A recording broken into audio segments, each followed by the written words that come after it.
여러분, 유행은 돌고 돈다더니 다시 그 계절이 와버리고 만 것 같습니다. 바로 기집애들끼리 나와서는 지들끼리 놀고 먹는 걸 전세계에 생중계하는 장르, 아즈만가 대왕이 그 포문을 열고 럭키스타와 K-ON이 대사건을 내버린 바로 그 장르, 미소녀 동물원의 시대가 다시 돌아버린 것 같습니다. 바로 이 사슴짱 드롭킥, 만겔 냄새 좀 빼고 사스마이 어슬렁어슬렁 호시탐탐이 전세계적인 대성공을 실시간으로 거두고 있기 때문이죠. 사실 이렇게 말하면 그동안 그 자리를 지켜온 유루캠이나 코바야시네 메이드래곤 팬덤이 좀 섭섭해할지도 모르겠지만 의외로 재미없다라는 반응도 꽤나 나오고 있는 상황인데요. 사실 사스마이 어슬렁어슬렁 호시탐탐은 너무 기니까 시카노코로 부르겠습니다. 시카노코는 아까도 말했듯 유루유리가 문 닫고 저물어간 미소녀 동물원을 다시 빵 띄워버린 작품이기 때문에 오히려 2000년대 말에서 2010년대 초에 오타쿠였던 사람들이 더 재밌게 볼 수 있는 작품입니다. 진짜 여름에 나츠다 우미다 할 것 같은 전기의 익숙한 맛, 심지어 메인 주인공도 4명.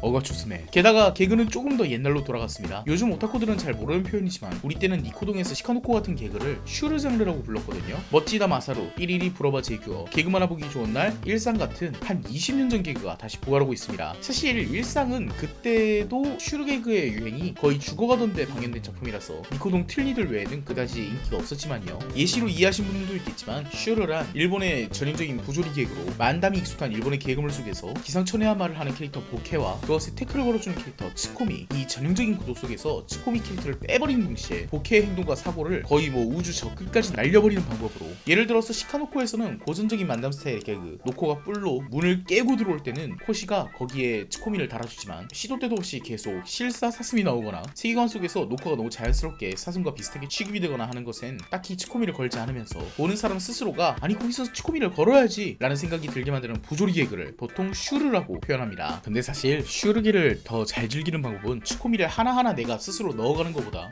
역시 노코는 사슴이라서 유리콘과 비슷하게 천일을 감별할 수 있군 이라고 세계관에 묻어가면서 납득하는 쪽이 좀 더 재밌게 즐기는 방법이긴 합니다. 아무튼 얘기가 좀 딴 길로 샜는데, 이렇게 시카노코가 10년 전 장르, 20년 전 개그로 중무장한 채로 최신 그래픽으로 우리를 현혹했으며 애니메이션의 오프닝조차도 추억의 극우도 전파기라고 하는 제정신 아닌 가사와 캐릭터성, 귀여움으로 뭉그러뜨리는 중독성 있는 과거의 그 맛으로 승부를 걸었는데 이게 귀신같이 먹혀버린 것입니다. 오프닝 들으면서 혹시 럭키스타의 아이마이 산센치가 느껴지셨다면 여러분도 그 시절 씹덕 미소녀 동물원이 끝물일 때 찾아보자 부활동 오프닝이 신나게 조롱했던 바로 그 포맷 그대로 사람들에게 승부를 걸었는데 그게 그대로 먹힐 줄은 저도 몰랐습니다. 사실 저는 최근엔 드라마풍의 만화가 다시 뜰 거라고 생각했는데요. 지구의 운동에 대하여의 애니화 소식과 샹그릴라 프론티어 같은 정통 RPG 소재가 물밀듯이 밀려들어오는 것을 보면서요. 아무튼 시대가 바뀌었다면 그 전까지의 시대도 정리하고 가야겠죠. 2010년대 말을 뜨겁게 달궜던 타카기 라이크 장르들이 대부분 막을 내려버렸습니다. 사실 이누야시의 작가 타카하시 루미코시가 만든 남성향 러브 코미디의 첫 흐름이 히로인 하나 주인공 하나 둘이서 이렇게 치열하게 사랑하는 작품이었는데요. 최근에 리메이크된 시끌별 녀석들이나 내종일각 등을 보면 알 수 있겠죠. 그게 하렘물, 미소녀 동물원, 모바일 게임, 버튜버 등으로 빙빙 도는 사이 2010년대 중후반을 강타한 작품이 있었죠. 장난을 잘 치는 타카기양, 남주 하나와 여주 하나의 피 튀기는 로맨스의 시대를 다시 고한 작품입니다. 루미코 여사님도 서브 여주 정도는 넣었던 반면 타카기양에서는 어떠한 갈등 관계도 없이 처음부터 끝까지 둘은 서로에게 일편단심. 그 작품에 영향을 받은 수많은 작품이 있죠. 왠지 모르게 나무위키에선 제가 타카기 라이크 작품들을 제시했다고 하는데 저도 정확한 예시들을 다 알진 않고요. 여기 수많은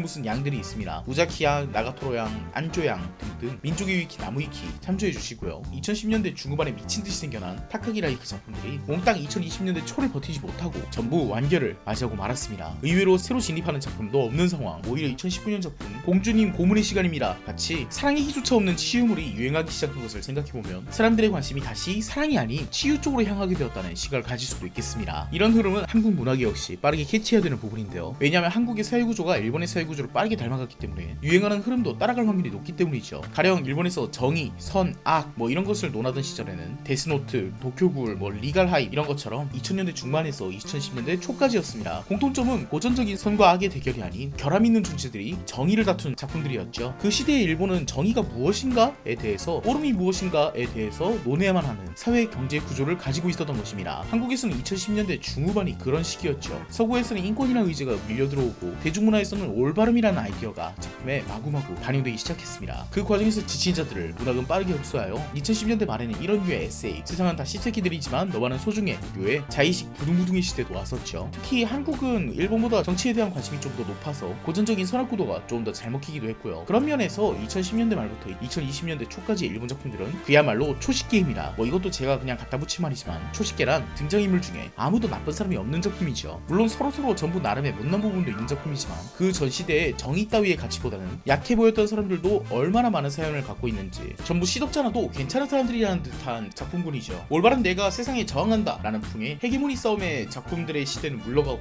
오히려 초식기 작품들은 초반에 주인공의 가치관이 망가지면서 시작하기도 합니다. 지구의 운동에 대하여를 볼까요? 이 작품에는 명백한 악역으로 보이는 사람이 있습니다. 하지만 작품 후반에는 이 사람조차 세계를 움직이는 큰 힘으로 묘사되죠. 그가 악역이란 것을 부정하진 않지만 악역에게도 설 자리를 준다는 점에서 매우 따스하게 느껴지는 작품입니다. 제가 리뷰했던 작품으로 예시를 하나 더 들어볼까요? 건강하고 문화적인 최저한도의 삶, 기초생활수급을 담당하는 공무원의 이야기로 기초생활수급자에 대한 안 좋은 시선이나 부정적인 이미지를 가감없이 보여주지만 그들이 그럴 수밖에 없었던 이유에 대해서도 자세하게 설명하고 빌런보다도 빌런일 수밖에 없었던 자에 대해서 성실하게 묘사한 작품입니다. 공무원 이야기를 한 김에 하나 더 해봅시다. 제2초 납세과 제3순학계. 한국에서는 발매되지 않았지만 저는 드라마로 접해서 원문으로 읽었습니다. 이 작품의 소재는 탈세, 대규모 탈세를 다루는 경우도 있지만 보통은 주민세를 체납한다든지 아기의 보육원비를 체납한다든지 하는 소소하기 그지없는 체납을 다룹니다. 그런 소시민들에게 돈을 뜯어야 하는 어쩔 수 없는 악역의 역할을 맡아야 하는 주인공과 세금 순학기원들. 하지만 그들이 마주하는 사연들은 하나하나 전부 다 기구한 사연들이죠. 은근히 공감 가는 것도 많습니다. 왜 노령연금으로 빠친코를 돌리는 인간들을 위해서 내가 세금을 내야 되는가? 같은 거요. 뭐 초식기라고 하면 완전히 아무 갈등도 없는 치유물처럼 보일 수 있지만 굳이 따지자면 못난 놈들은 얼굴만 봐도 즐겁다 감성입니다. 서로의 못난 부분이나 그릇된 부분들을 숨기려고 하거나 없는 채 하지는 않아요. 뭐 사람에 따라서